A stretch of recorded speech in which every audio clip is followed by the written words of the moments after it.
पाहूयात की वैभवची संपत्ती 15व्या वर्षी नेमकी किती आहे। तर आपण बघतोय वैभवची एकूण संपत्ती 7 कोटी रुपये इतकी आहे। 2025 ला जेव्हा राजस्थान रॉयल्स कडून 1 कोटी 10 लाखांमध्ये त्याची खरेदी करण्यात आलेली होती, त्यानंतर 2026 मध्ये राजस्थान रॉयल्स कडून 1 कोटी 10 लाखांमध्ये वैभवची खरेदी करण्यात आली आहे आणि त्यानंतर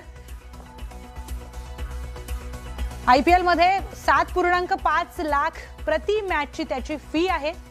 त्याचबरोबर मॅच फी मधून 1.20 कोटींपेक्षा जास्त कमाई त्याची आहे। तर यानंतर 2026च्या एका आयपीएल मध्ये त्याने 2 कोटी 50 लाख ते 3 कोटी इतके रुपये कमावलेत। तर बिहार सरकारकडून 50 लाखांचं विशेष बक्षीसही वैभवला देण्यात आलंय। मुंबईमध्ये 2.5 ते 3 कोटींचा आलिशान असा फ्लॅट आहे। तर बिहारमध्ये 40 ते 60 लाखांचं घर वैभवकडे आहे आणि वैभवकडे मर्सिडीज कार देखील आहे। आयपीएल मध्ये टाटा कप ईव्ही कार देखील त्याला मिळालेली आहे। 15व्या वर्षीच वैभव करोडपती झाला।